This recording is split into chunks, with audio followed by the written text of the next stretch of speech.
Vocês conhecem a história chamada Senhora? Essa é com certeza uma das obras literárias mais importantes da literatura brasileira. Foi escrita por José de Alencar e já foi representada em várias vezes, como por exemplo nesse filme aqui de 1976 e também nessa novela aqui, que é muito legal, chamada Essas Mulheres, e também nessa novela aqui, Antigona, com a Norma Bloom, e enfim, a história é assim. Há muito tempo atrás, lá no Rio de Janeiro, havia uma moça muito bonita e muito educada chamada Aurélia Camargo. Ela vivia junto da mãe e do irmão dela, só que recentemente o irmão dela havia ido de arrasto, então ela e a mãe ficaram numa situação bem difícil. É porque naquela época, no século XIX, as coisas eram bem difíceis para as mulheres, então a única oportunidade que elas tinham era basicamente se casar com um cara bem sucedido e enfim, ficar bem na vida, não é? E então a mãe dela simplesmente falou assim: minha filha, vá lá pra janela lá, fique lá esperando algum homem passar pra te pedir em casamento. É basicamente isso. E então a Aurélia seguiu as ordens da sua mãe, ficou lá prostada na janela, parecendo a dona Baratinha, esperando alguém querer casar com ela, até que apareceu um cara muito bonito chamado Fernando Seixas, e ela ficou muito interessada. Acontece que esse Fernando Seixas, ele era praticamente tão pobre quanto ela, sabe? Ele vivia com a mãe e duas irmãs, e aí ele também trabalhava lá, era funcionário público lá,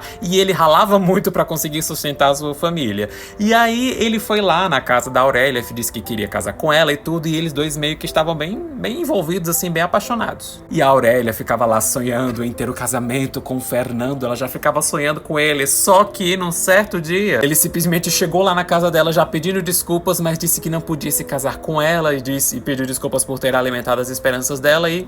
beijo, tchau. E aí, obviamente, ela ficou devastada, de coração partido, né? Mas então a Aurélia acabou sabendo que o Fernando estava noivo de uma outra garota que era filha de um cara rico lá da vizinhança, e ele estava recebendo um dote de 30 contos de réis. E pra vocês terem uma noção, um conto de réis era um equivalente a 123 mil reais, ou seja, era uma boa grana. Isso, obviamente, deixou a Aurélia muito triste, porque ela realmente estava muito apaixonada pelo Fernando. Só que aí, a Aurélia e a mãe acabaram recebendo a visita de um cara meio esquisito que já chegou dizendo que era tio da Aurélia e irmão da mãe dela, e ele se chamava Lemos. E ele já foi perguntando pra mãe da Aurélia o que tinha acontecido lá com a fortuna do pai dela. Acontece que basicamente o pai da Aurélia era filho de um fazendeiro lá muito rico, só que como ele não aprovava o casamento dele com a mãe da Aurélia, eles acabaram meio que deserdando ele. E aí depois dele viverem juntos lá na corte, né, por um tempo, ele acabou falecendo e ela ficou sem dinheiro nem nada. Só que então, dias depois, apareceu um senhor idoso lá na casa delas e tudo, e ele se apresentou como o avô da Aurélia. E ele disse que sentia muito por não ter vindo antes conhecer a Aurélia, também disse que ela era a cara do pai dela, e ele disse que reconhecia ela como sua neta. Só que então, dias depois, ele acabou falecendo, e a mãe da Aurélia também. E aí imagina, né, a situação que ela ficou, sozinha no mundo. E aí então, o único guardião dela ficou aquele tio esquisito dela lá, o tio Lemos. Só que aí ela passou a morar com uma amiga da mãe dela, que era tipo uma parenta lá dela, chamada Firmina.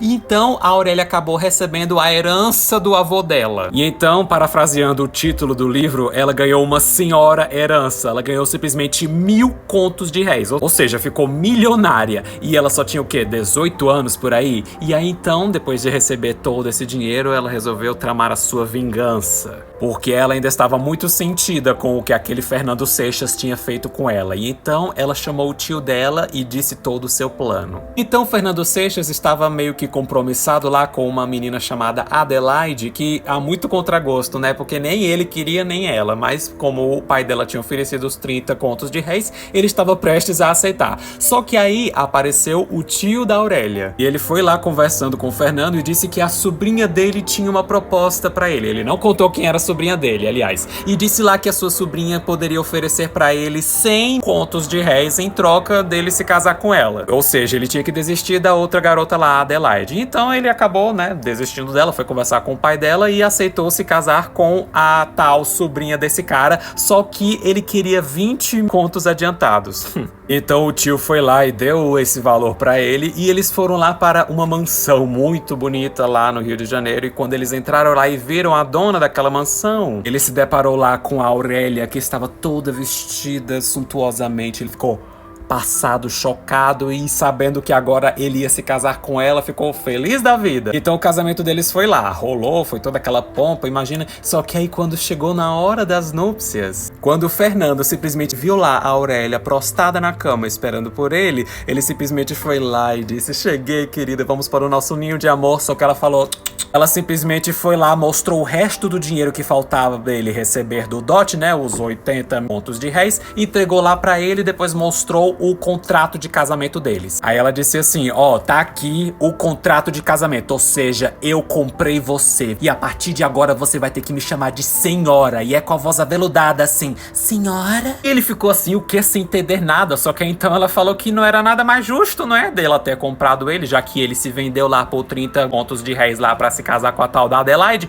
pois ela deu um lance maior e comprou ele, agora ele pertencia a ela. Depois disso ela mandou ele sair do quarto e trancou a porta e ele ficou lá no corredor tipo, gente... Então simplesmente depois de ter tirado o Fernando lá da Adelaide, ela simplesmente fez lá uma investigaçãozinha e encontrou um cara chamado Torquato, que era um advogado lá bem pobre que queria se casar com a Adelaide, e a Adelaide também correspondia a ele, não é? E então ela simplesmente foi lá e deu pra ele 50 contos de réis pra ele simplesmente chegar no pai da Adelaide e falar assim, ó, meu senhor, eu tenho dinheiro agora, me deixe casar com sua filha? E foi o que aconteceu. Aí depois disso lá ficou lá a Aurélia e o Fernando nesse casamento de fachada, não é? O Fernando ia trabalhar, a Aurélia ficava lá isolada na casa deles, e de vez em quando eles iam lá pros soirées ou então pros jantares na casa de umas amigas dela, eles ficavam lá, tipo, abraçadinhos, não sei o que, fingindo que era um casal apaixonado, só que quando voltavam pra casa eles nem se olhavam na cara. Só que para nós que conhecemos o famoso trope dos namoros falsos, nós sabemos que lá no fundo eles dois se amavam bastante. E realmente tiveram vários episódios lá de ciúmes entre eles dois, como uma vez em que eles estavam lá numa festinha e ela simplesmente viu lá ele conversando com a Adelaide e ela ficou morrendo de ciúmes. E depois quando ela foi confrontar ele foi perguntar,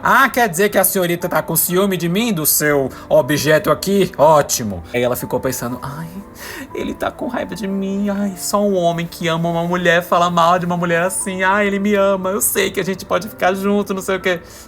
E aí também teve uma vez em que ele simplesmente pegou ela conversando com um cara lá, que era amigo dela, que já tinha dado em cima dela, né, já tinha feito a corte pra ela, e ele ficou também mordido de ciúmes, mas não admitiu. Então algum tempo depois, o Fernando acabou lá dando uma olhada nos seus investimentos e ele viu que já tinha uma certa quantia que era o mesmo valor que tinha sido pago pelo dote dele, não é? Então ele chegou até a Aurélia e foi falando assim, pronto, eu estou aqui com 80 contos de réis dos meus investimentos e mais 20 contos de réis do meu trabalho. Eu quero comprar a minha carta de alforria, pode ser? Eu quero o divórcio.